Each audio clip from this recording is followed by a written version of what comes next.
All right, everybody. Check on the mic. Do a little We're mic here. check. We're here. We're here. We made back. it. We made it. Hope everybody had a good Christmas, New Year's. All right, everybody. We sound good. All righty. So, yes. Thank you, everybody, for tuning in for year 2026 of 100 Proof Whitetails. How long have we been doing this? 84 episodes. Yeah. 83. Something like that. What We've episode been is this? 83. 83 that we've been 100 Proof Whitetails. So, thank you all that have been following along since before when we were Whitetails and Whiskey. Yeah, Or contraband. The contraband name. We got a cease and desist. Back in the day. Apparently, people in North Carolina were intimidated by us. They didn't like us. Didn't like it. Didn't like it. Actually, I don't need to do this. I can just play it off. They're probably not even a thing anymore. Might not be. Jeremy Lanier says hi. What's going on, Jeremy? Jammery. Sorry. Jammery Lanier. Jammery. Connor2424Y7 says hi. Can I get a shout out? You got it. Is that our Connor? I don't think so. I don't think so. That doesn't seem like our Connor. But we gave you a shout out, Connor. Can I get a shout out? Little Jax, YouTube's tearing it up tonight. Must be they're liking our shorts and stuff. Must be. Have you been posting more shorts? I've been posting a few, yeah. Oh, all right. Yep. I was gonna say we got to throw a bunch in the clip tray, but we're doing pretty good. So, yeah, new year, deer season's over, but we got some stories to tie into the end of that. We got some good video drops we'll be able to put in the show for you guys. I'm gonna try to dial up the Tickamatalks. So we got Tickamatalk going too, because we're getting good feed off of that from folks. Lamar says, hello, host. What's up, Lamar? Jackson. Lamar Catchings. Nice.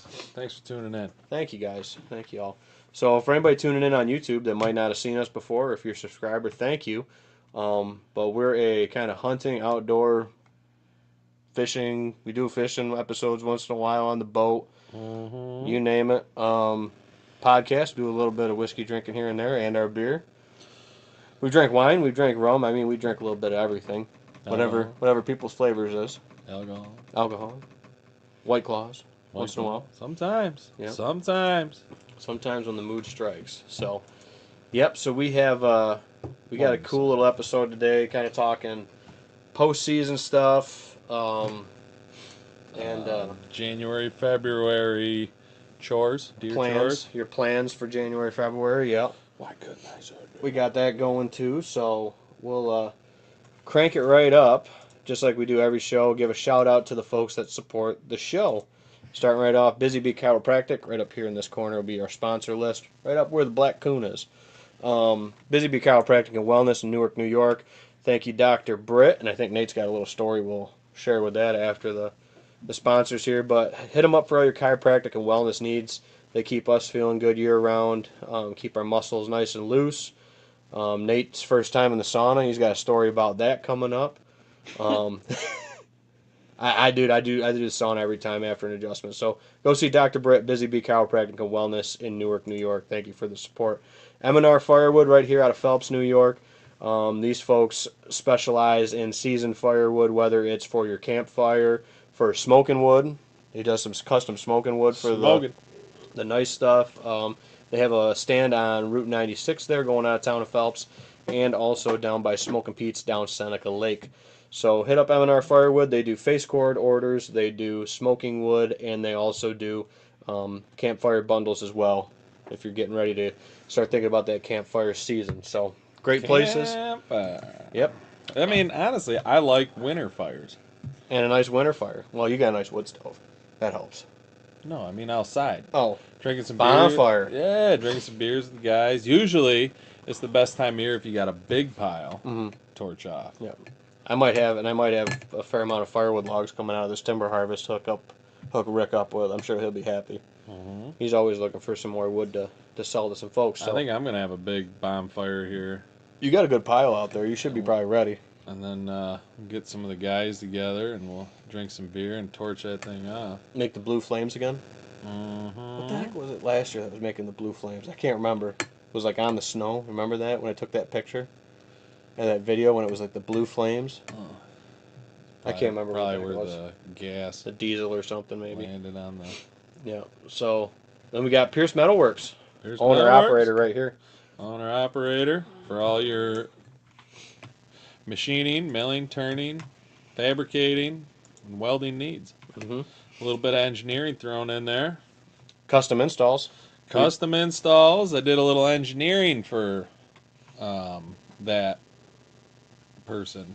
Custom installs. Dude, that needs to Did go on the Pierce Metalworks page. That hide tumbler, that came out pretty solid, dude. I know he's It's still pretty having sweet. problems with it walking though. Well, you just gotta Even just after got the weld. really. Yeah, we couldn't figure that one out. He called me today. So That's the shaft itself. so Got to we be got moving. another Dilemma implement with it. going in. I don't know if he did it. Hmm. I told him just It's put because it. the weld didn't break, did it? No. No. Huh. I think the sides were walking in. Probably, and like we talked about, they're kind of built upright rather than on the outside, so they don't have like structural support outside with them. So I think what we're gonna do, get a couple casters, Mm-hmm. screw them into a couple boards, and put the boards, screw the boards onto either side of the frame, and then the drum will just sit there and roll on the casters, and the casters should keep it. Oh, sitting in the pocket, so to speak. Yeah. Yeah. So we're gonna try that. Yeah. Model 2.0. 5.0 on this project. That's what happens when I'm like, somebody how's it gets. working? And then he goes, it's working great. And then a day later, hey, we got this problem. Yeah. I'm like, What's damn going it. on? Yeah, we got to put a shield on it so the kids don't stick their fingers in it. Well, that's probably a good idea. Hey, that was a nice. That one came out perfect, dude. That was a nice That came out custom. chain guard. Yeah, that was money. So I can send you a picture right now. I'm gonna send you a picture. You're gonna have to pull up Pierce Metalworks we will. chain guard. Yeah. We'll shout out Heritage Outdoor Sports. Apparently, the Winter League started. Me and Nate missed the memo, but check them out. Missed the sign up too Yeah. somehow. But got our names on the board. But anyway, They check like them the out for saplings. all your hunting needs, whether it's hunting bows, competition bows, crossbows.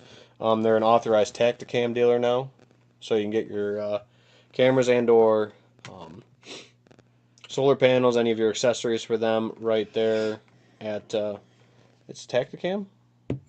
Is that the one that's got the reveal and all that stuff? I could be getting this wrong. Tacticam. Yeah. I don't run cell cameras. I don't know this stuff. Oh, you get Tacticam? Yeah, they're a Tacticam dealer now. Who? Heritage. Oh, nice. Yep. So check them out. They got a whole big display in there, brand new targets and stuff like that to roll in 2026. Mike, I need Moultrie. The new 2026 cameras or bows rather. So head on over to Heritage Outdoor Sports, Melvin Hill Road, Phelps, New York.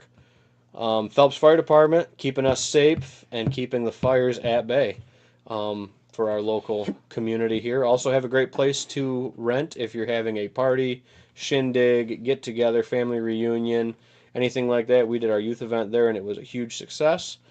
So yeah, hit up Phelps Fire Department. They got a kitchen on site, tables and chair rentals available, and a little clubhouse that's got darts, pool, and all sorts of games like that you would expect in a clubhouse. So thank you, Phelps Fire Department, for your support.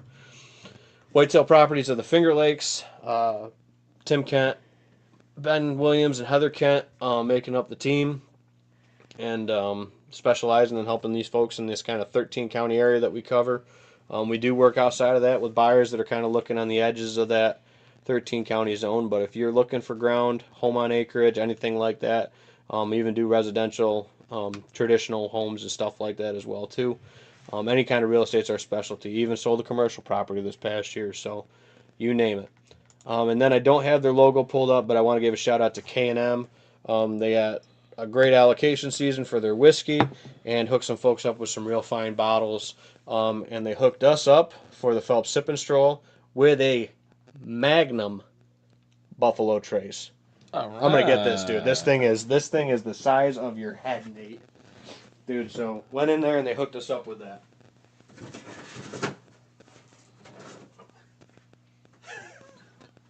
Damn. Yeah, everyone loved the Buffalo Trace. Put it in front of the camera, it looks bigger. Yeah, so, I mean, it's a Magnum. It's a handle of Buffalo. So we'll be having that at It'll kill you. Oh, that'll kill you. It'll kill Literally, you. the weight will kill you.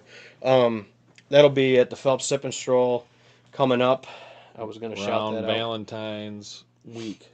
It is this year. It is, bless you, Saturday, February 7th. New time this year, 3 to 6 p.m. Um, so that'll be going on downtown Phelps.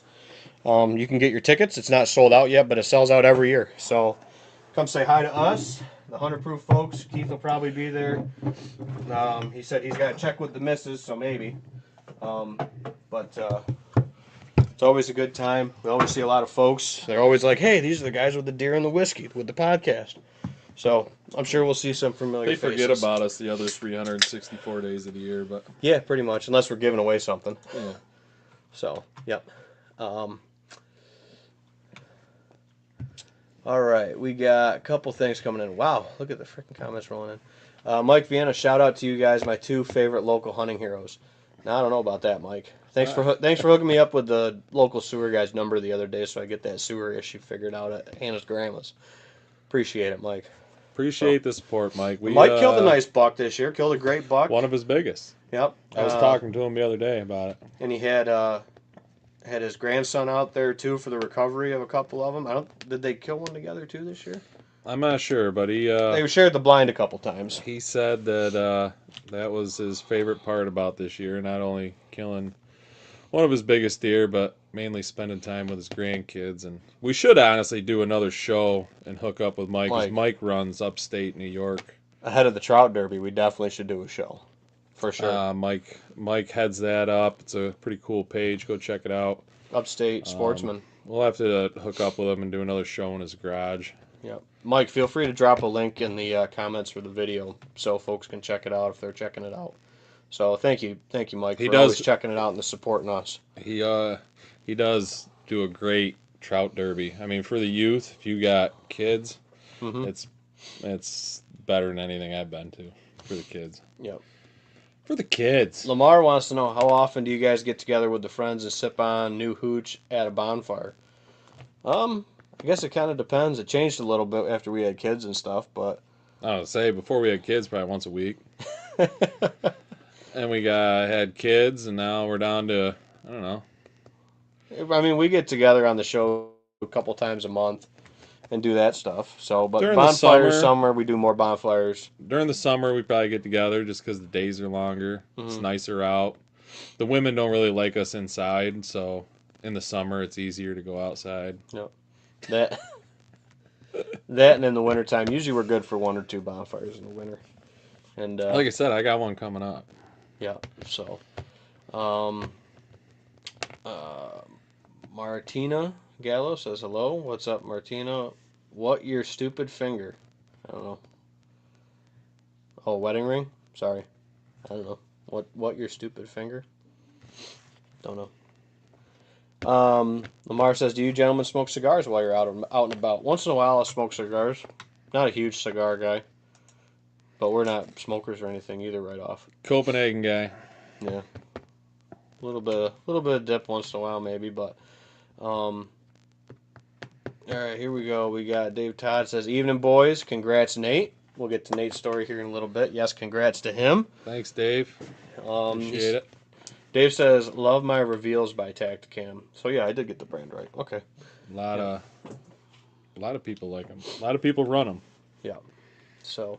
I think they might be the most easiest to get your hands on for like parts and everything. Because a lot of big stores. Oh, the add-ons and stuff like that. All the solar panels and stores carry all of it for them. Yeah. Yeah. And then Charlie says, yes, it's huge. I have two of them. I don't know what he's talking about. Two bottles. Oh, Buffalo. He's probably talking about the Buffalo handles. Yep. So, yep, they hooked us up with that to share for the folks at the Sip and Stroll. That's always a hit because not a lot of folks get their hands on it. It's coming around more, but, it's not something that you're going to see necessarily every day at the liquor store. You used to. And then Yellowstone made it famous, and everybody said it was scarce, even though Buffalo's like one of the biggest producers of bourbon in the industry, which is crazy. It's kind of like toilet paper. It's manufactured, scarcity. Yeah, it's kind of like toilet paper during COVID. Yeah, Charlie says buff. So, yeah. Oh, Charlie, that's right. I was talking to Charlie today. I was the one that was telling him I was going to blind these two barrels, or these two bottles, which are two of my One's my definite favorite, and I want to see how it stacks up against this one because he might want to trade me for one of these Century picks from 2023, so 3 years ago. So they're pretty much all gone now. So I wanted to check them out and revisit them. So Mm-hmm. I'll get to sipping on a little bit of that when Nate's telling his story, and we'll roll that out. But I think that covers all the sponsors. I went through Yeah. the list, yeah. Yeah. So, but yeah, it's nice to see some new faces on the podcast and stuff. So, want to roll right into the story. Yeah, we can roll into the story. Need to pull some pieces up for you. I mean, should we do just kind of like a whole season recap?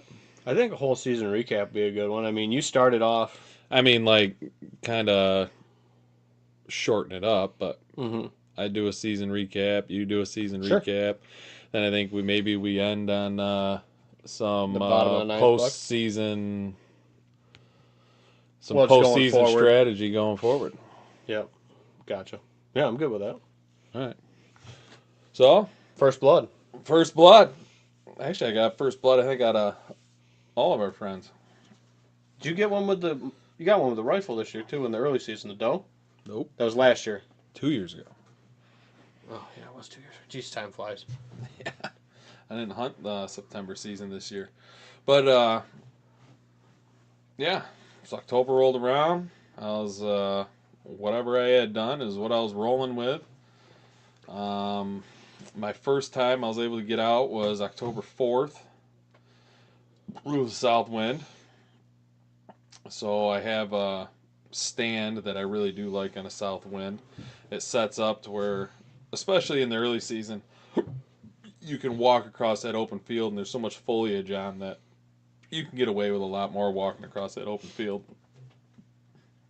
So I get down to it, and with a south wind, mainly a southeast wind, the wind blows right down towards the neighbor's house, which is probably, I don't know, probably pushing 400 or 500 yards behind me. Oh, the brick house. Yeah. No. One back in the woods. Oh, over the hill. Yep. Yeah. So I go, I pop in there, seen a couple deer, and then last half hour, 3 doe came out, and a nice doe stood there at about 20 yards, and shot her. Went and found her. She went a lot farther than I thought, especially on double long. She probably went 150 yards. But went back, dragged her into a position, called Eliza, went and picked her, my son Owen, and my niece Maisie up, and brought them back to where I shot the deer and took the kids on their first blood. Well, not Owen's first blood trail, but him being a little older, he understood it a little more. But it was fun to get them out there and blood trail with that doe and watch the reaction when they stumbled up on it. It was sitting there right in front of them. They didn't see it. They had the lights right on it. They're like, "What?" I'm like, "It's a deer." Like, you see the deer? They're like, "Oh, it's a deer!" They got all excited. So that was cool. 4 days later, I went and I sat. Well, it was actually, if you look at episodes in the past, it was the spot I said the new spot I said I was going to put a stand up Pinch. in. The pinch, the open cover between two bedding areas. And I ended up going in there. It was a northwest wind. I was really hoping for a solid west, but it was northwest. So I climbed up in there. And of course, I planned on videoing, which I did get the video, the shot and the hunt and everything. But which we should be able to get around to this year, is putting together only YouTube video of the season and some of the hunts that we all did and the footage we got. But get to the stand, get my camera arm set up, everything set up, bow, everything, and I sit down and because I video with my phone and really don't have my phone. I left my phone in my truck. So I'm like, all right. So I get down,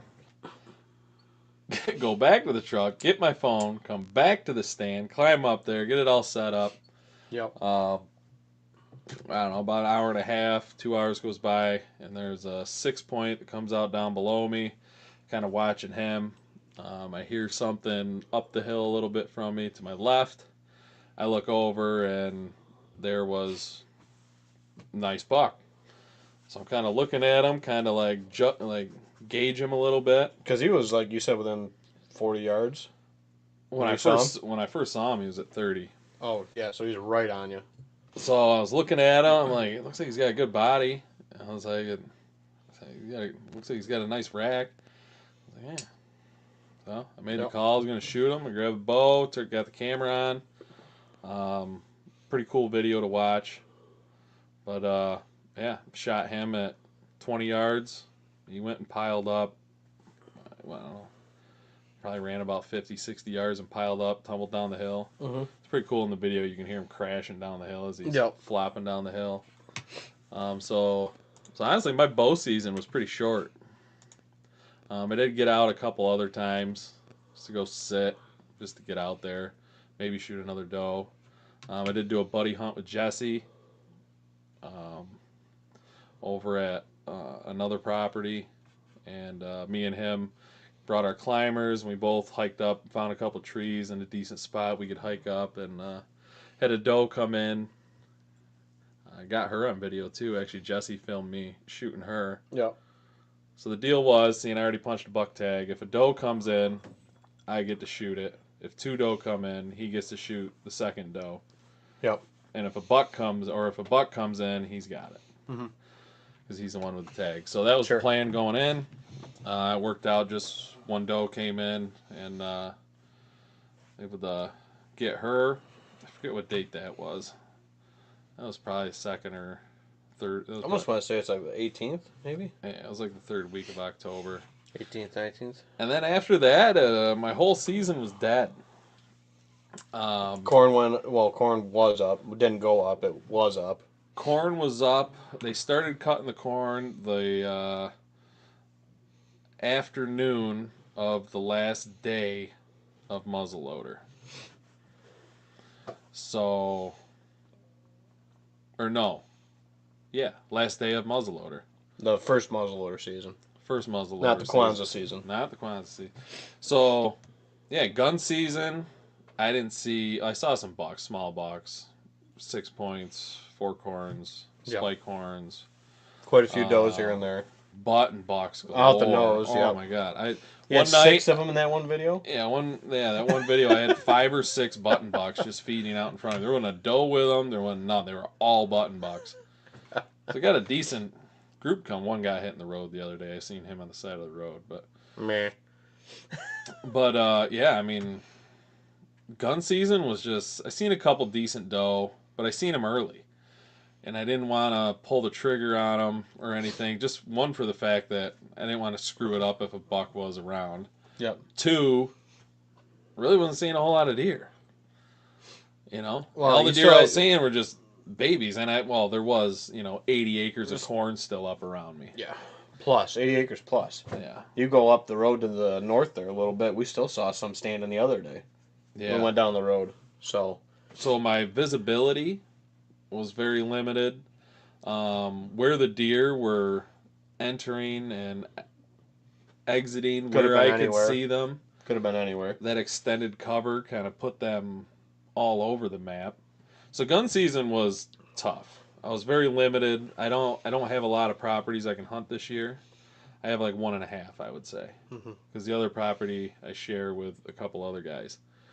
So I only have the one lease. I only had the one lease this year. So it was a little different. Gun season is very slow. Muzzleloader was slow. Did take Liza out. Liza did shoot a doe with her. She shot a nice doe. She shot a nice doe with her rifle. But that was last week, a rifle, right? Yeah, I believe so. Mm-hmm. And then rolling into muzzleloader, corn was still up. It was pretty much the same thing as rifle season.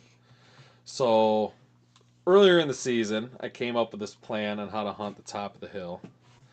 and I felt like every time I got in there, I either spooked deer, or by the time the deer came out from where I could set a stand up, I couldn't see them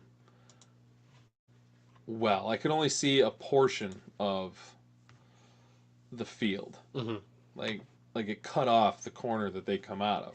So in that last 5 minutes, if he was standing in that corner just coming out, you know what I mean? Yep. I'd never seen him. So I came up with this plan that I have a little 5x8 trailer that I was going to stack some straw bales in it. And then the day of or a day or two after they cut the corn, I was going to drag that straw bale blind up, and I was going to set it in a position where I could see that whole backside of that cornfield that butts up to the bedding. So I get up there. It was the day after they cut the corn. Went over there, got the straw bales from... Which would have been the day after farmer. muzzleloader ended. Yeah. So it wasn't even season. So Yep. I go out there and I get 10 bales, stack them up, and farmers always leave like stalks of corn here, there, or like a The stuff that rolled down or whatever. Yeah. So what I did, I took aluminum wire fencing and I wrapped the bales in to kind of lock them in place, and then I used that aluminum wire to shove corn stalks that I cut down in around it to kind of make it look like a natural.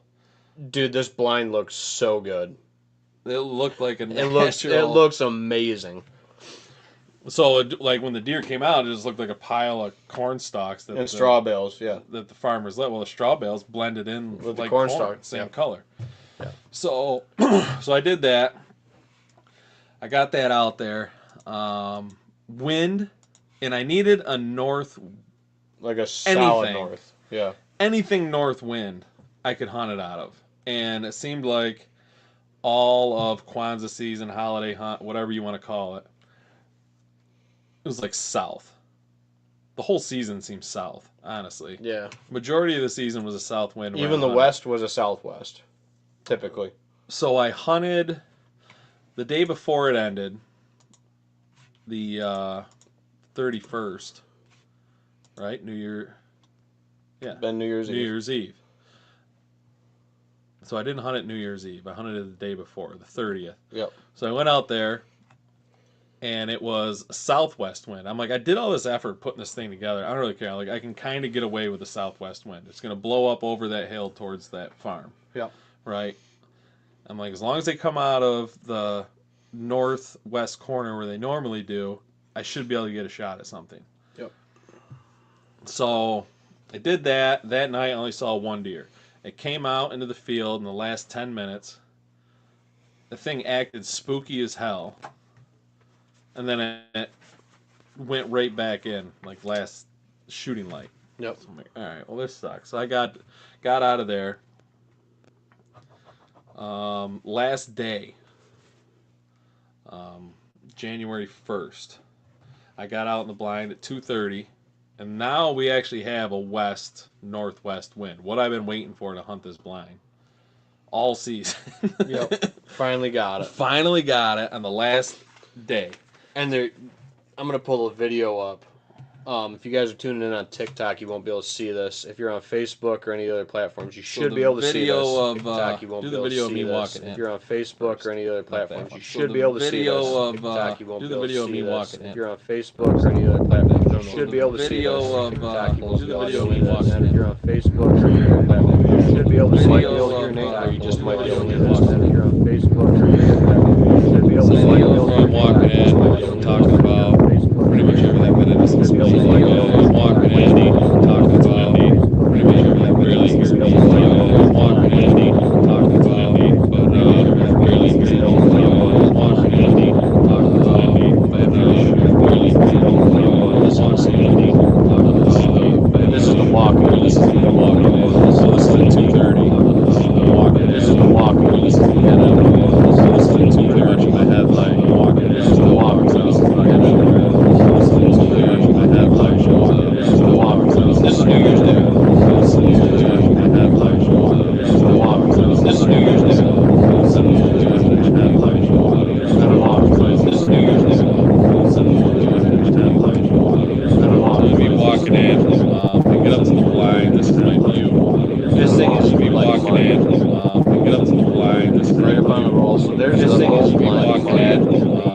north end of the field that we're gonna go over. There's just a whole blind buck. North end of the field that we're gonna go over. There's just a whole blind buck. You saw a bunch of turkeys out of that. We're gonna go over. There's just a whole blind buck. You saw a bunch of turkeys out of that. We're gonna go over. There's just a whole blind buck. You saw a bunch of turkeys out of that. We're gonna go over. There's just a whole blind buck. You saw a bunch of turkeys out of that. We're gonna go over. There's just a whole blind buck. You saw a bunch of turkeys out of that. We're gonna go straw over. bales, There's just a whole blind buck. You saw a bunch of turkeys out of that. We're gonna go over. straw bales, You saw a bunch of turkeys out of that. We're gonna go straw over. bales, How many deer did you saw a bunch of turkeys out of that. We're gonna go straw over. bales, How many deer did you saw a bunch of turkeys out of that. straw bales, How many deer did you talk about? You saw a bunch of turkeys out of that. straw bales, How many deer did you talk about? You saw a bunch of turkeys out of that. straw bales. So the How straw many deer bale did you talk about? that You to saw a get bunch up of in turkeys there, out of that. up in there. The straw bale that to get up in there. 3 toms came down. They were probably out in front of me for about a half hour. They came through about 4 to 4:30, scratching around 40, 50 yards in front of me. And every time I go out there hunting, I saw those toms. Hopefully they hang around for May, but we'll see. I want to film you smack another opening day longbeard there in the morning. That would be sweet. But so no deer until about 4:45. And I see movement. These 2 deer, literally that blind you saw in that video, they walk like literally right out from under it. So Come to find out, the beds were right underneath the blind. yeah, both of their beds were underneath that blind. So good thing I didn't move in any closer because they probably would have spotted me. Yep. But so I get my gun up on the bale and I'm looking at them through the scope, checking them out, and I could see back in the woods there, that hill, that there's more deer coming out. I could see deer moving around. So they start slowly filing out, and I think what ended up being, it was like 4 bucks and 5, I don't know, 5 or 6. There's so many deer moving around I couldn't count them. So they all get out there and I'm looking and they're all kind of like, 2.5-year-old or spike horns or fork horns or basket rack 6s and 8s. And some of the does look decent. And then I pan over to the east a little bit and I catch movement behind some of the deer and I'm watching them and I finally get to see his head and, it's a nice wide buck.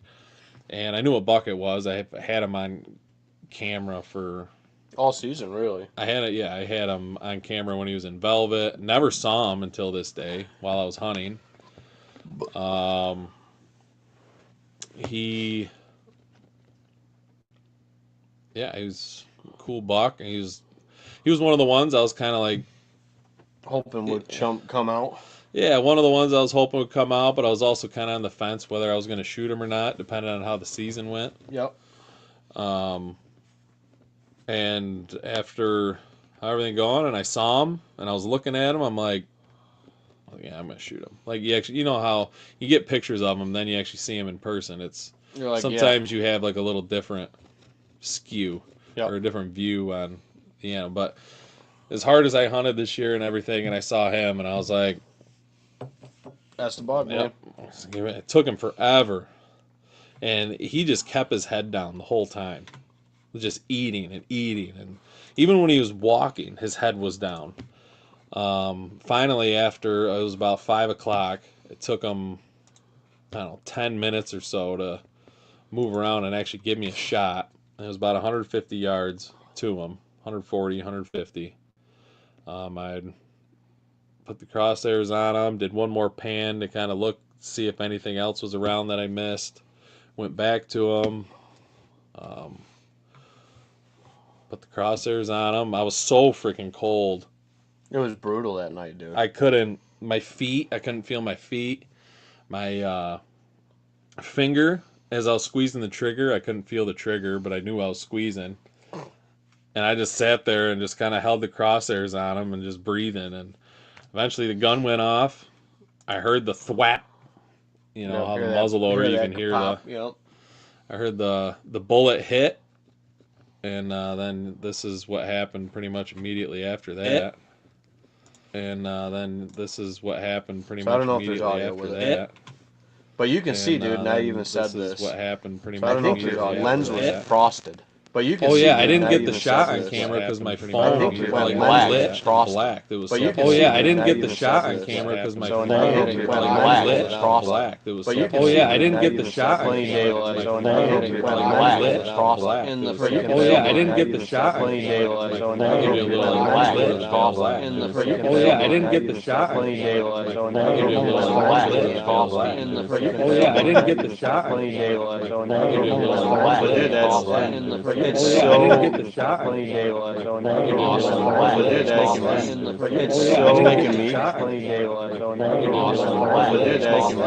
it's Oh yeah, I so didn't get making the me shot on plenty camera because daylight. my So phone now you had it like went black. Dude, that's it's oh yeah, I so didn't get making the me shot on plenty camera because daylight. my So phone now you had it went like black. lit Dude, and that's black. it's Oh yeah, so I didn't get making the me shot on plenty camera because daylight. my So phone now you had it went like black. lit and So sorry black. if it's not Oh sounding yeah, I so didn't get making the me shot on plenty camera because daylight. my So phone now you had it went but black. yeah, my hands were so Sorry if it's freaking not cold. sounding I so didn't get making the me shot on plenty camera because daylight. my So phone now you had it went but black. yeah, my hands were so Sorry if it's freaking not cold. sounding so making So me after that, I plenty went over and I daylight. looked for him.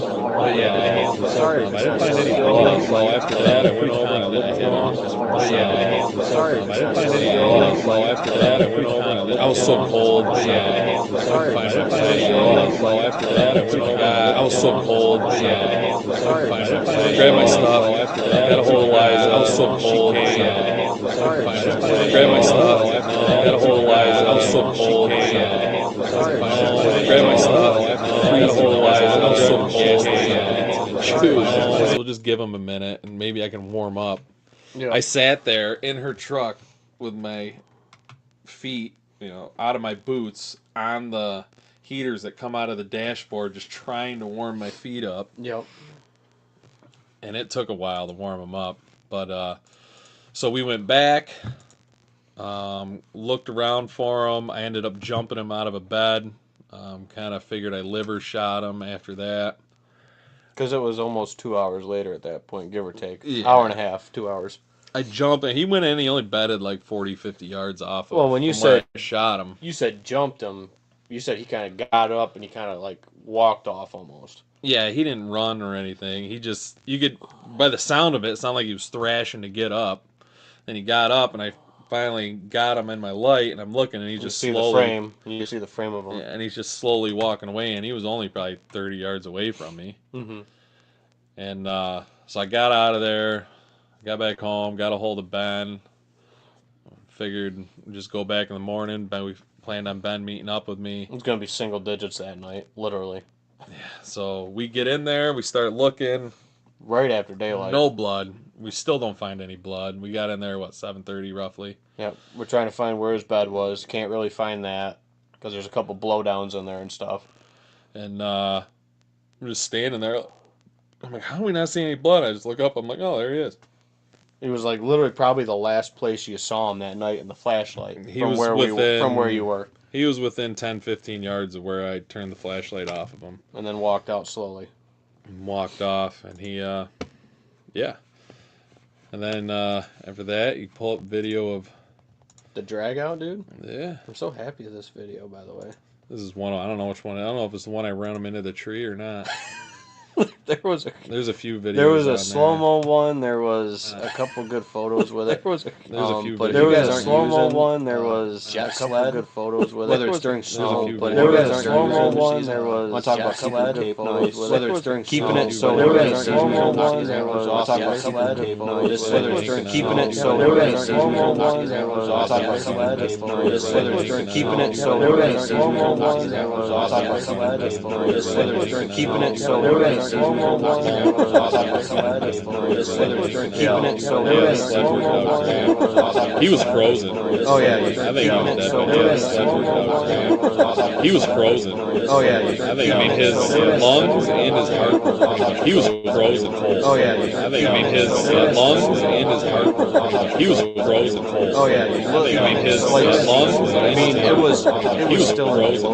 Oh yeah, his lungs. it was still. That all you're wearing? Oh yeah, his lungs. it was. Yeah, and then Then most of you, I believe, saw the end result. Saw him on the Facebook. Gotcha. Well, thank you, Caleb. So Caleb comments and it says, audio gets real screwy on YouTube when you play over the videos. Same with Facebook. Yeah, Facebook, it was kind of glitching too. So I guess moving forward, we'll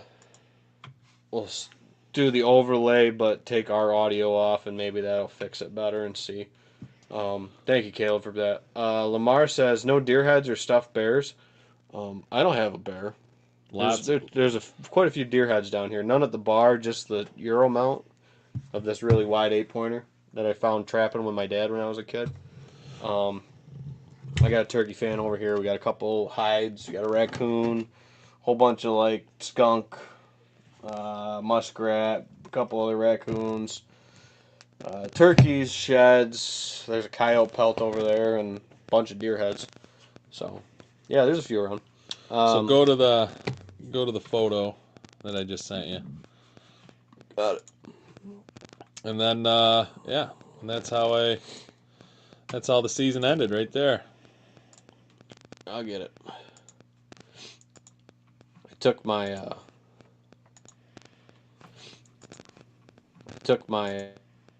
my screen down that we usually have here down at the bar. Put it back in my office because it's easier for me to manage my emails and shit with my screens. But So with that, I get the drink out of the kill bottle. the Jimmy Russell signed bottle. Yeah, and that's a wrap for my 2026 deer season. Congrats, dude. So, but yeah, It was learned a lot.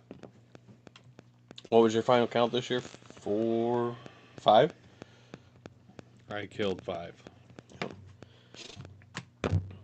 So, Nate's the one keeping our population in check. He's the He's telling Ben he needs me to come over and put some does down for him, but he's the maybe next year he'll wanna. He's the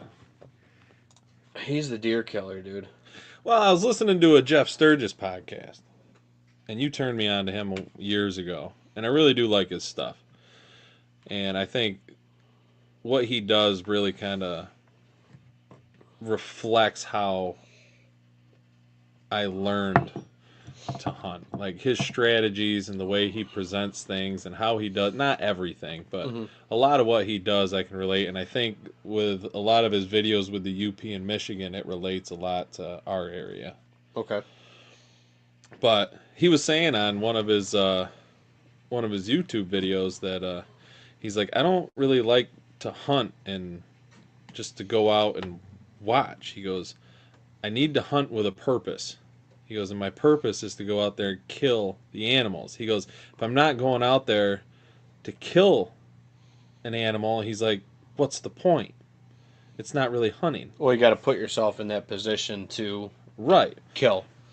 But he's like, I'm not motivated if I don't have like a goal in mind. Like I'm after this buck, or I'm going out to shoot a doe, or I'm going out, you know what I mean? You got that goal that you're manifesting out in front of you. Right. And without that, and I related a lot to it. Like I'm just deer watching, sitting in the woods. Yeah, and I want to shoot at them. I want to shoot them. No, I totally agree with that, dude. And that's where both muzzleloader seasons, I think I went out twice. Because there wasn't like we were talking, there wasn't really a time got tight for you towards time got tight for me. I started getting ramped back up with say whitetail property stuff. You were cranking like every morning. Yeah, I was on the road a lot right after primary gun season ended. Sean says, how long y'all been together? I'm married to my wife. This is my buddy Nate. 2018. I think, well, it was before that. You mean together, like married? No, we're not married. We're not married, Sean. Sorry. Well, not to each other. We have our own wives. But we're doing the show. I don't know. We should have had that put on the barrel head. Maybe we'll write it on with Sharpie and sign it like established 2019 maybe we started doing shows. 2020. We'll have to look back at it now that I'm thinking about it. I can't think of it. Well, no, we've known each other since, 2018. yeah, probably 17 or 18. We met. The first time we met,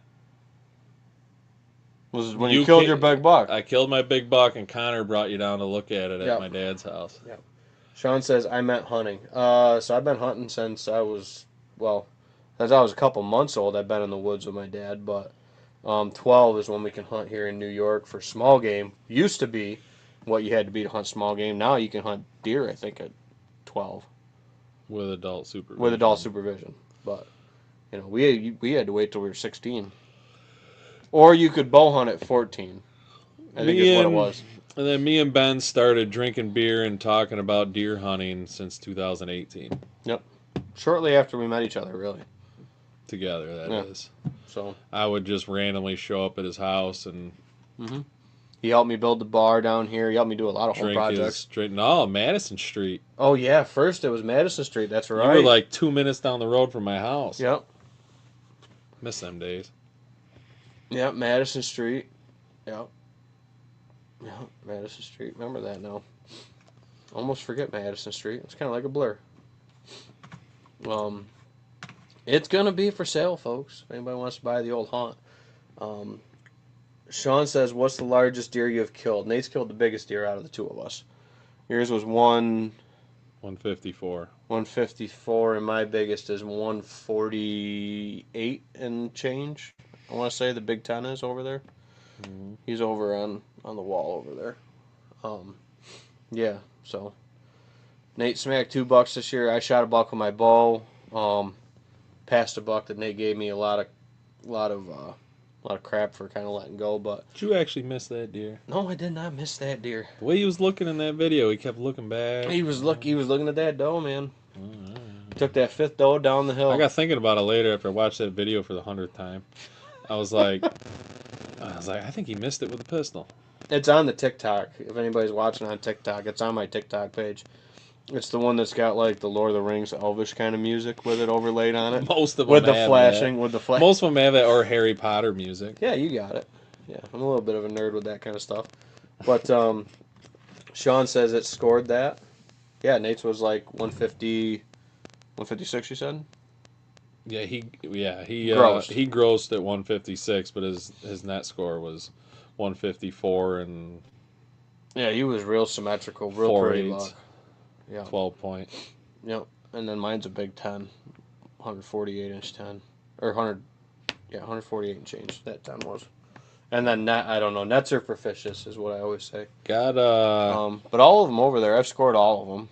I got them all written down somewhere. I have what? 6 or 7 in the Northeast Big Buck Club, and you got 8, 9? Something like that. Something like that. I got a few mutants that don't make it. Dono doesn't make it with his fangs. And neither of the bucks I shot this year are going to make it. Actually, a couple of my oldest deer didn't make it. Dono didn't make it. He was 6.5. He just had that one wonky weak side. The others, oh no, I think George did make it. My bow buck this year, if his left side was symmetrical to his right side, he'd have made it. Yep. Sean says I got one that scored 198. Pooh. That was a big one. Tank, dude. We had one on this show last year that was the biggest typical taking, not just in New York, but for the whole Northeast Big Buck Club. Was Caleb's buck. That was the highest grossing and netting typical for archery. Where do you hunt, Sean? Yeah, Sean, where do you hunt at, man? Drop a pin. Or message us over the pin. State. Yeah, state. Nah. We have folks tuning in not from your all stand over. locate. I mean, if you want to give me a stand locate. Yeah. That deer's gone. West Texas. Awesome, dude. Hell yeah. So, dude, Texas, we got to start. We got to start. the video. We got to start a state map when we get folks tuning in. I sent you a video there that had the top Boone and Crockett's map. No, top deer populations. And deer density. Deer density per square mile. Mm-hmm. Pennsylvania was #1, which kind of surprised me a little bit. Mm-hmm. But Texas was up there. Also, the most deer hunters per square mile, pretty much, is Pennsylvania. I think Michigan came in at 2. Yep. And same thing, and one of the most deer hunter heavy states per square mile too. And then Texas was I think in the top If you took off, 5 or 10. if you took the northern half of New York off, I think we'd be in there. Because the Adirondacks are just so sparse. There's no deer up there. Like the deer per square mile in the Adirondacks is so low. It's a Yeah. different world up there. But they're also dealing with what Syracuse get the other day, 4 foot of snow. Yeah. Yeah, It's hard to eat in that. that's a hard living, dude. So I don't know how the turkeys make it up there, dude. But the turkey populations in the North Country are booming. I don't know if it's people just don't hunt them or what, but It's very shrubby up there, though. yeah, it's more shrubby. There's less hedgerowies or more hedgerowy kind of habitat. I It's think not as big of it's fields. just better turkey habitat up there. There's more cover. Hmm. Honestly, it should. Well, but even I mean, like you get in St. Lawrence County, which is big turkey, a lot of turkeys there. yeah, Like, I don't know. There's a lot of deer there too, though. It's like when you get into the big yeah. woods of the Adirondacks, it gets If you get sparse. western side of St. Lawrence into Jefferson, yeah, you can get a lot of deer. Oswego's a good county too. Lewis it starts petering out a little bit, and once you get It's past the Lewis, it just gets thin. it's the small, and I don't mean this bad towards anyone. It's the small, crappy farms that hunt the best.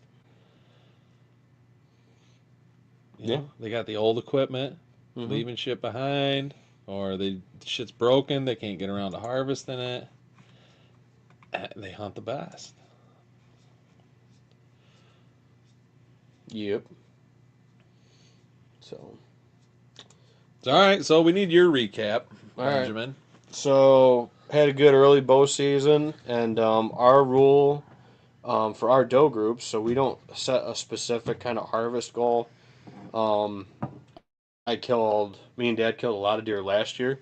They let me hunt once every 10 years, Mm-hmm. and it takes care of the doe population. Yeah. Or Liza. I mean, your wife's the one that actually kills stuff out there. Only one that's I have never been able to carry a gun out there. Well, that's because she says my dad's voice is soothing, Nate. You got to just start, you know. I can't talk to Brian like that. It's not. I don't think the same technique is going to work for me. So, Anyways, go ahead. our rule is 5 or more in a doe group. You take a doe out of it, and everything I saw this year, which is 3s and 4s, which is awesome. I love seeing that, and we can go into that.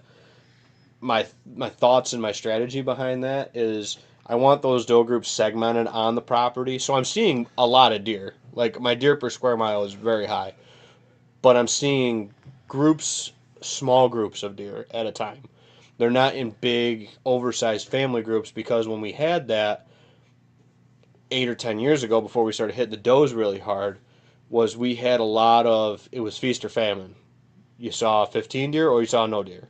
And you still get that depending on the time of the year and how the food's laid out on the farm or plot successes or failures kind of that year. Um, but I just wasn't seeing big doe groups. And then we turned that off last week of October till basically opening a gun season. During that period, if you're out there, you're buck hunting only, so to speak. Unless you've already killed your buck and then the doe comes through and shoot doe, because that's happened before too. Um, so I took it right down to the wire. I shot my buck in second week, the beginning of the second week of November. Had that nice 4-year-old 8 come through.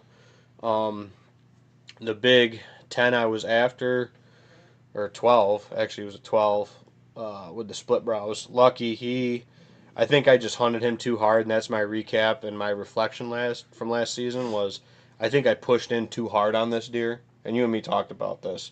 When I went back and looked at cameras and how much I was in that area, I'm not surprised that a 5, 6 year old buck, however old he was, I pushed him off. Like he'd gotten so comfortable in there, and I just hyper fixated on him because he lived in there so close, and I was on him super close a couple times. And I think whether I bumped him out of there or I just had too much human ground scent going in, vice versa, um, it just I pushed him out, and then he ended up going across the canal is where I heard he got killed. So he swam the canal to get away from me. I spooked him that bad, must be. Um, but and then Stink. well, and I looked back at data, and there was like 8, 10 day gaps at a time where he would go missing. So maybe he always, and they don't have radio collars, but maybe he always made a big loop and went over the canal or whatever. It's possible. Hacksaw did that. He was one that he got shot over by the canal. He made big loops and jaunts and stuff. So, and then you got other ones, dude, that live in a little big freaking circle like St. Patrick did. Like he lived in like I pretty much called when I was gonna kill him, and then you told me that night I killed him. I sent you a picture of him. He was like at 100 yards feeding broadside. And they's like, "You gonna shoot this damn deer or what?" And I said, "Well, I say if he comes through with a pistol, I'll shoot him." And about 20 minutes later, I call him. He came through. I shot him. He's laying right there. He's laying right here. Yeah, that was your first pistol. Yep, Fire, right? that was the buck. first pistol buck. Yeah, yeah. You're So like, I don't know if I want to shoot him. He's busted. yeah. So, and then you killed. I killed the same night. Yeah, same night. Yeah, that was the tag team night, and then earlier we. Whatever the photo is. Yeah. The right behind you.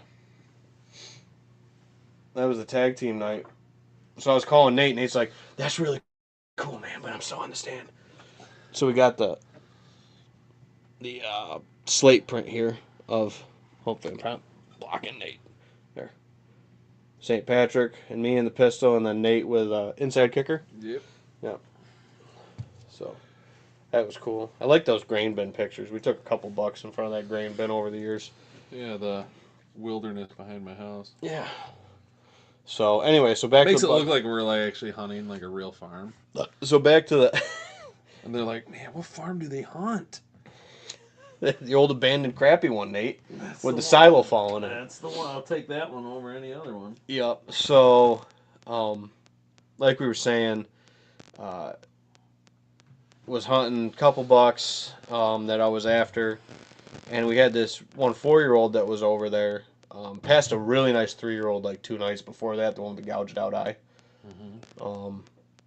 He was a super cool buck. He ended up getting shot by the neighbor, which was his biggest buck, so I'm super happy for him.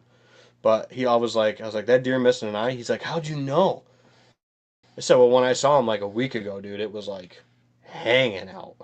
It was gone completely, like all hollowed out, like gone. Crows got to it. Crows got to him. Odin.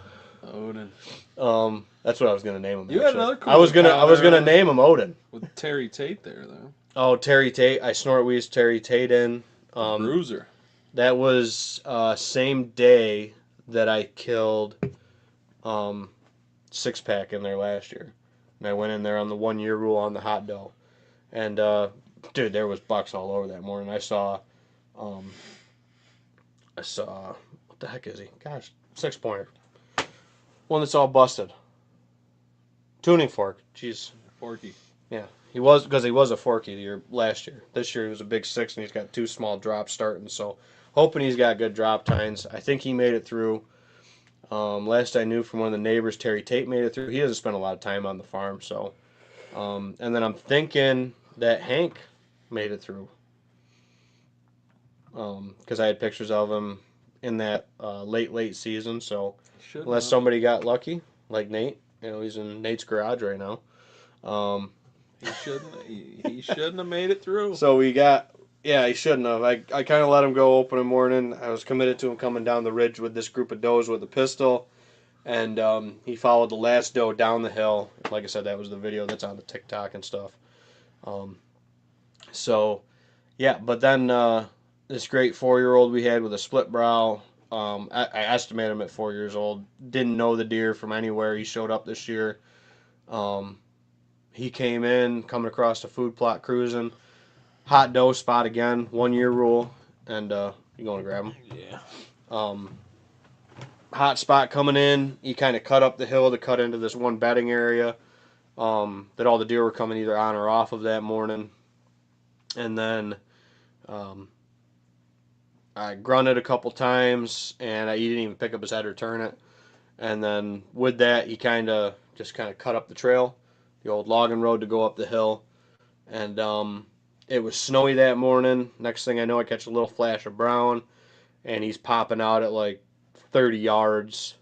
And he's just standing there on the edge of the habitat cut. And but yeah, He's a real solid buck. Broke that 3 and broke most of his split brow off, but yeah, he's a good solid buck. Probably would be, I don't know, probably right around 125 if he didn't break everything off. But he ends up coming out at like 116 and a little bit of change. So, but 116 and what? 116 and eighth is what I put him at. Yep. Yeah. So, real good buck. Like bow hunt says, 115 inches. 115 inches, and that's and we talk about this before. Most of the bucks over there are 20s and 30s, and they're 4 years old, 5 years old, 6 years old. Once in a great while, we'll throw one that goes up there in it. But most of our 4-year-olds are capping at like 130. Terry Tate is going on 5, maybe 6 years old, and the deer is going to score 105 inches, maybe, if he's lucky. So just not built to score. We get a little bit of age under them, and it's not that we just let these old bucks just keep running either. Once they get 4, we put them on the list. So once in a while we might hit a good one here and there, but I think the biggest one would have been Mo. Yeah, Mo. One that Hank killed. Mennonite guy. Which I'm wondering, since Hank made it, Hank's the buck that I named after Mo because Hank killed Mo, so I named this buck Hank because that's the way my brain works. Looked just like the deer did the year before he blew up. So maybe we'll get another blow up deer. Probably not. He'll probably just stay a nice big 8-pointer. But Never know. the year Hank blew up, he jumped probably. He scored low 170s. He was like 172. Gross. Net's really bad because of those inside kicker points, but whatever. Yeah, I think it was like 172. No one cares about net. I know nets are for fishes. I know. So, but yep. So that was kind of my recap. Was I didn't even have a name for that buck. I had a really cool video of him fighting with that big 8 that I let go in the food plot where I passed the big 8. So, and I killed him over on the west side of the road. And this is another thing too that I say. All but 2 stands I've only ever killed 1 buck out of. There's only 2 stands that I've killed more than 1 buck out of. Out of the 16, 17 that I've killed, whatever the number is. He was my 10th buck with the bow, which was kind of cool.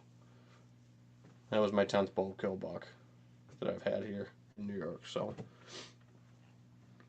yeah, 10. 1, 2, 3, 4, 5, 6, 7. Yeah, 7 with the gun. 7 with the gun, 10 with the bow. 17. So, bunch of antler, dude. You and me are well over the 1,000 mark. I think we need to have 1,000-inch club shirts made. Ooh, I like that. I could dig that.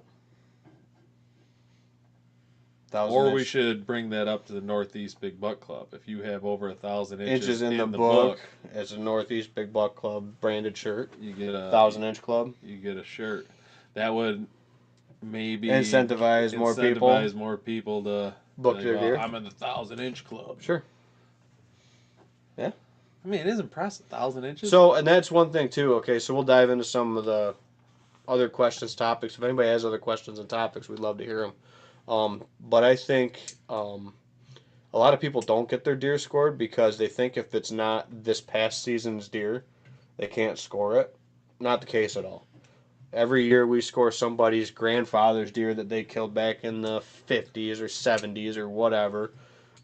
We score deer like that every year. We score deer from a year or 2 ago. You don't have to score it the year you kill it. Sometimes people are waiting to get them back from the taxidermist, whatever it might be. Mm-hmm. So you can enter any deer, Northeast Big Buck. We're 100-inch bow minimum. And, was it 110 muzzle loader. 110 for typical. 110 muzzle loader. And then I think it's 120 for gun or 125? 120 gun and 130 non-typical, maybe. I don't know. I have a whole sheet. I usually sit down in front of me. I look at the frame and I go, is he going to go that? Is he going to go that? Is he going to go that or not? Kind of deal. Well, they got to be out of a northeast state. Maine, No, New Hampshire, no. Connecticut. Well, They have an other states category. they have another states category, but the club is meant for. Northeast. Was there 8 states involved? In the conglomerate for the Northeast, yep. Yep, everything all the way up to Maine and then down to Pennsylvania, Connecticut, Rhode Island, Massachusetts. I'll say all they the don't. stuff here in the. They don't include Ohio. Nope, Ohio's in the other states category. Yep. That starts falling into the upper Midwest, which somebody on here will probably be like, that's not upper Midwest. But, yep, we got some good hunting here in New York, dude. I can't complain with it. So, but that was 20 minutes ago if you're looking at my mom's comment for the audio overlapping when we put the share screen. We'll have to play with that one of these days and see how to turn that on and off. So, but yep. So yeah, so the 2 pours I had tonight was this Russell's pick, which is the Russell Crowe pick from Rochester Elite, and then the Century pick, which I'm trying to decide if I want another bottle of it. Guy wants to trade me for a bottle that I have, and I love trading bottles because it's like you're not spending any money, Nate. It's girl math, or it's bourbon math, whatever you want to call it. Girl math. Man. I liked whatever Glass 2 was. It was a lot more complex and creamy. Really, really good mouthfeel. Not oily, but like that nice creamy goodness. Is this how they were sitting over here when I poured them? I don't know. That's why I asked you to remember what was in which glass. Yes, the Wild Turkey glass was on the left. Yeah, that's what I thought. So I like this one better. This one was just really good. Barrel char, clovey, really nice. Both awesome. I would drink either one of them in a heartbeat. But this one's going to be my pick on the more complete, complex, creamy. You had a nice caramel note on the first one on that one, and the nose was better. So, which was which? You like the Gladiator better. I like the Gladiator better. This came off a little bit more complete for me. The Russell Crowe. The Russell Crowe, which I have a backup for this one already because I like it so much. I saw another one in a trade, and I was like, ooh, I want one of them. Russell Crowe liked it too. Russell Crowe. Are you not entertained? Russell Crowe pick. Which it sounds like might be getting our own barrel pick. We might be up on a barrel pick. Wink, wink.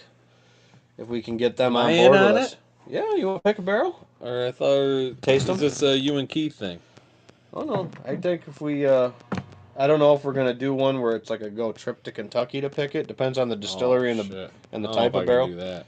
Well, that's what I mean. It's like if it's one of them. So some of them send. We'll just send Keith to pick it. You trust Keith to pick the barrel? That's hey, at least we get a pick. So, with I'll pick it. Tell him, send us a number 1 through 80, and we'll just all agree on 69 and be like, that's our barrel. That's barrel 69. So some of them send you samples. I tasted one that was a scent sample at a place, and I'm still bummed. I still talk about it. That I'm bummed that they didn't pick this barrel because it was probably one of the best wheat whiskeys. It wasn't a bourbon. It was a wheat whiskey, and it was a phenomenal pour. Almost got like this white chocolate kind of flavor with it, which was really cool. But anyway, they didn't pick that one. So some of them do send you the samples, and they're like number 1, 2, 3, 4, 5, or however many they send you. And then other ones you actually go down and you pull it out of the barrel, and then you taste it and see which barrel you like better. Or they have it all set up from the barrels, and then you get to pick your barrel, sign your barrel head, and do all that pretty stuff. I've never done a pick. I just know some folks that have done picks. I would love to do a Russell's pick because turkey's my jam, but even if it was like a Knob Creek pick, you like Knob Creek too. The Elijah Craig stuff is good. Yeah, any of that stuff. I wouldn't mind doing any pick really because there's good stuff. I got a whole bunch of single barrels over there that are picks and stuff. But yeah, I would love the opportunity to, especially would love to do a turkey pick, man. Evan Williams guy. Heaven Hill. Yeah, that'd be Elijah Craig. Yep. I don't know if Heaven does a barrel pick. That's a good question. I don't know if they got a single barrel program. I know they have a single barrel bottle. I don't know if they got like a barrel pick program. It's interesting. Now that you're making me think of that, Nate, because I like that too. I like the Evan Williams. You like the Evan Williams white label. That's usually a good one, and it's $20, dude. What was the white label's the what? What's 100 it? proof, the bonded. Yes, that one. Yep, the white label that bonded. So, yep. But off-season plans. We got to move your one tower. I got to build and or move a couple towers. We got a timber harvest getting ready to go on. I just got to go in and finish marking the last few trees, and we're waiting for a freeze. You got to do the new food plot. I got to do the new food plot. I got a little cutting I want to do, and something I wanted to bring up is an uprooted tree just as good as a hinge cut. For the the cover aspect. Obviously, the cover aspect. Mm-hmm. But how about browse? If it's And still alive. then the idea of the hinge cut is that the tree stays alive and all the green and buds and sprouts and everything are now at feeding level. Mm-hmm. So if an uprooted tree still produces some kind of green on it, Mm-hmm. is it worth leaving and trying to work around it? Yeah, so that would depend Obviously on situational. Mm-hmm. But I feel like if it's an uprooted tree, a lot of guys would just go in there and just cut it. Just cut it up. No, that's Get it out of the way. yeah. If you get like softer, sandier soil, you might get more uprooted trees.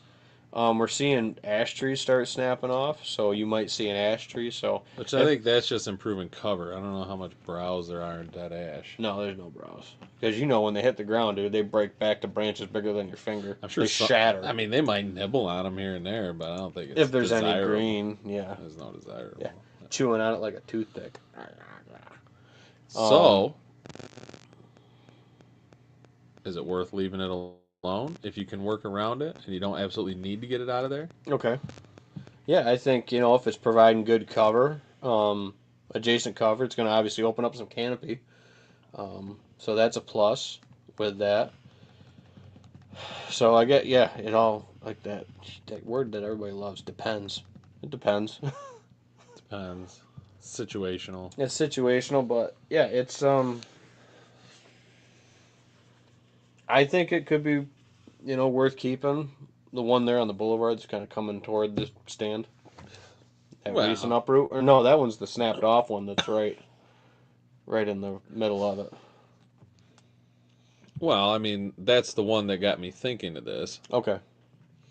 I'm not necessarily thinking, I already know what I want to do there, and it's not really hurting anything, so. But I'm just saying in general, I mean, if a tree uproots. Yeah, if it's still alive and your goal is to provide cover, a lot of stuff will sprout through bark. Stuff like, especially stuff in wetter areas like box elder does it a lot, tips over and then re-roots itself through the bark contact of the ground. Willow will do that too. So in a lot of these situations, when you cut some of these trees, like I've cut willow before over and or cut box elders before, dude, and they've hit the ground. And if it's the right time of the year and the tree's still dormant and it has enough soil contact, I've seen it re-root itself into the ground. I mean, not like it's going to stand up and be a whole new tree, but it'll feed some growth on the tree and keep that tree pumping. Box elder. Box elder. It's pretty much Deer. just a It's deer big food, weed. man. Big weed. It's a weed tree. A lot of folks call it a weed tree. But no, they're a good one. Good habitat tree. Deer love browsing them. What about sumac? Deer love sumac, dude. I'm about ready to go over here to my neighbor's house because he hates them. He's got a ton of female sumac, which is the one with the red berries. Males have fuzzy, sticky, outy thingies. The females have the red berries. There's your tree sex education lesson for the day. And there is a difference between poison sumac And staghorn sumac. and sumac. Yep. Because the red berries you can eat. Yep, staghorn sumac. The poison sumac is actually white.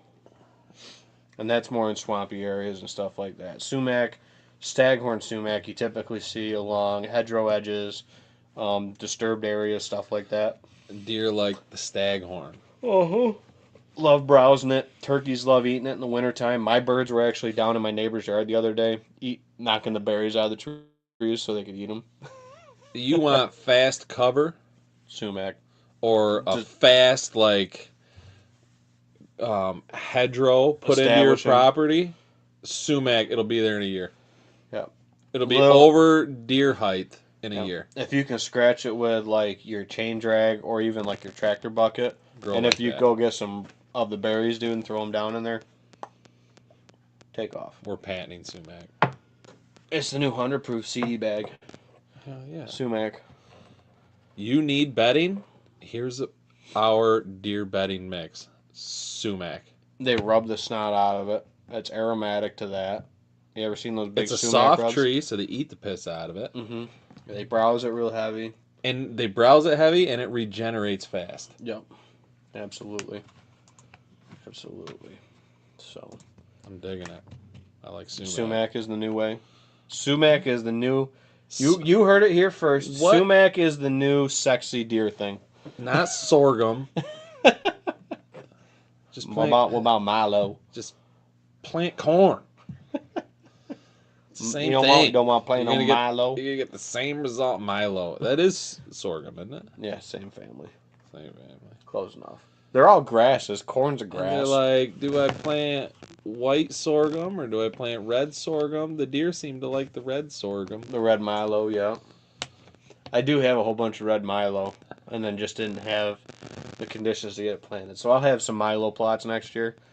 But that's more because it was the new sexy thing, and I try to do an experiment and play around with that because clients ask me about it on the consulting And then side, no, or then no people that are clients buying bought around. it. And then nobody bought it, and I got stuck Yeah, with I like guess 100 pounds of I Milo. wasn't fucking Milo in. Yeah, I had a whole bunch of people that wanted it, and then nobody bought it, so I have like 100 pounds of Milo. Which it sounds like, I talked to Steve, it sounds like it might be a go for that 1.8 acres. 100 proof coming on. There's going to be... A little bit of screening, a little bit of clover. what if we split it? That's what I'm thinking. Split it. Clover up top. Where it's steep and difficult to maintain, brassica on the bottom, and then rotate it every few years or so. I can dig it. Sumac on the edge. Yep. Right on the edge of the corn up top. The corn and bean mix. It'll be all rubs coming down the... I want sumac top all of the it. way around it. It'll be coming down the top and down the edge of the boulevard and money. So, all right. What else we got? You think? That's really about all I got. Dan Festa says the sumac lemonade. We've had it, man. Yeah, we drank it on the show. Yep. Dan's homemade sumac lemonade. I thought it was tea. Yeah, same difference. Whatever. It's lemon tea. A sumac lemon tea. I didn't breathe right for like 3 days, but Yeah. I drank it. Jesse's like, it won't matter if you're allergic to it. How do you know if you're allergic to it? You drank it. I don't know. You drink it. Oh. Dan had a hell of a rabbit hunt the other day. Yep. Dan and Did Jesse. you see that? Smashing them, dude. Well, He shot a really nice brown squirrel too. Dan did. You see that? Real brown, like blackish brown, almost. I've seen a couple black squirrels in there. Mm-hmm. Dan, that one rabbit he shot, I don't know, it kind of looked like it was behind his house. I don't know for sure, but it was almost like gray fox colored. Like it was red on the back, the ears were red, and then it was like gray and white furs. It was a neighbor's kid's 4-H bunny. So it was probably behind my house. Owen's 4-H bunny is and Dan's crock. Owen's New Zealand meat rabbits that escaped. Dan found them. Oh, they're in Dan's crock pot right now with the sumac lemonade on the stove. Those rabbits were bred for meat. Dan had a good year. Yep, Dan and Jesse knocked down a bunch of deer. They always do. Dan placed in the Seneca Lake Trout Derby. Mm-hmm. And Shout out then Dan went out and shot. I don't know. I think it's got to be roughly 110-inch 8-point. Nice Oh buck. yeah, dude. Dan Festa. The man, the myth, the legends. The one that Bo wants to be like. He always comments on Dan's shirt off. Dan's picture. He loves it. I think Dan changed his picture now, though. He loves it. He likes that. Yeah. So. Yeah, buddy. Thought I saw a comment from Bo here somewhere. Maybe I missed it. Maybe I was just wishful thinking it. Oh no, There Bo it says is. right here, ATA show starts today. Yep, and he said congrats, Nate. Sorry, comments were rolling in. Bo got buried. I apologize. Thanks. Well, Bo's been pretty quiet lately. Yeah, I thought he was in Facebook jail still. Yeah. Does he get in that a lot? I don't know. Oh. That's where I just say he goes when he disappears. So, all right. Well, Man, we're almost at an hour and a half. yep. Good wrap up. We had a lot to talk about. I guess we're on to off-season chores and Projects, and we can dive in deeper to that. But the full deer season recap was nice to be able to spin it back. And you didn't talk about your gun season. gun season, and like Nate said, I screwed up on that big 8-pointer, and then I still never saw doe groups, dude. Nate's never gonna let me live us down, Yep. and I'm just Yep. gonna have to get rid of Nate. And went out and sat in the blind once with Keith to try to get him a doe because he needed one for the freezer. And all we saw was bucks. We saw a couple bucks fight, which was cool. But then That was the same night that we had the show where the buck got killed, like right when we went live. that was a beautiful buck. Yeah, that was a damn shame. Damn dirty shame. That deer was high 120s. Yeah, I never taped him. He's out getting cleaned up by my chickens right now. Rats. And the rats. And turkeys. Rats. Dan, you want to go on a rat hunt? Ben's booking. Oh my gosh, yeah. Ben's booking. You come sit out there, Guaranteed- drink beer, and plink rats. Guaranteed shot opportunities, Dan. Guaranteed. You got He's it. the best rat guide in town. You got it. I went and did it once. It was fun. It's a good time. Yep. Good time. I bet you they really pop in the snow, though. It was a little difficult to see him at dusk with that dirt background. Yeah. All you saw was the movement. Yeah. A little bit of flash. So, yeah. But Someone said Sam Williams. that's fun. Oh, that's the last comment. So, alrighty, y'all. Well, thank you guys for a great 2015 of supporting the show. Thanks all the new folks tuning on for 2026, and hope to catch you all next time down here on the show with all of us here at 100 Proof Whitetails. We got some cool episodes potentially upcoming with a couple of guests that I'm trying to line up dates for. Try to get a couple different people on the show. Waddell, Yeah. Tiffany and Lee. Tiffany, Lee, Tim Wells, I heard. Sydney Wells. Mike Vienna. Don't want to miss that one. Yep, don't want to miss that one. So, Jesse Festa. Festa. Maybe Dan Festa. Yep. Well, now the hunting's over, maybe Dan will get back to work. He can start sending me some more work. Mm-hmm. Yep. So, but, all right, guys. Well, congratulations again, Nate, to a successful season. You too, man. Thank you. Everyone else that was Thank you. successful. And the only thing I'm waiting on is get my head cleaned up and see if anybody entered the Whitetails Yeah. buck. For the Buck buck, hunt. the gun buck I contest. might have the only gun buck. That's entered over there at the Heritage Buck Contest. Yeah. So we'll see. I got to talk to Mike here when he gets back from ATA. So, all right, guys. Well, thank you all for tuning in. Like always, like and subscribe to the channel. Feel free to share it around to your friends and family. Appreciate all the support. And if you have questions and you didn't want to put them on the show, please shoot us a message and we'll get back to you with it. But we love having the comments coming on the show to give guys advice, tips, and tell you guys what's working for us and what we're seeing in the woods. So, Straw all right. blind. Straw blind, 2026. Ben's obsessed. I am. I'm going to put it right on all my towers He's tearing all his towers down. and building them out of straw. And he's just I'm Building the straw blinds. I am the little piggy building straw blinds. You got it for 2026. So, all right, guys, be safe if you're out there doing habitat work, and your work now directly impacts your success for the 2026 deer season.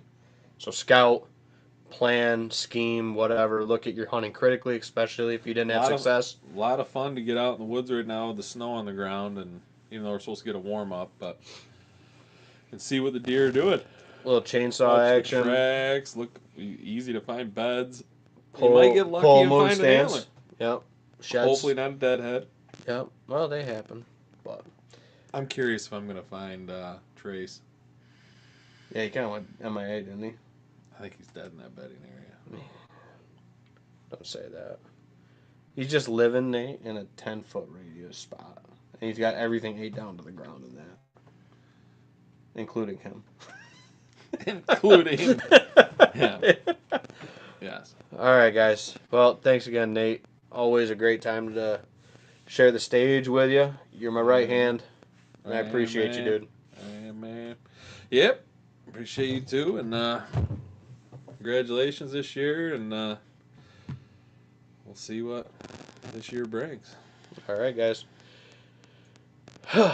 Catch y'all next time.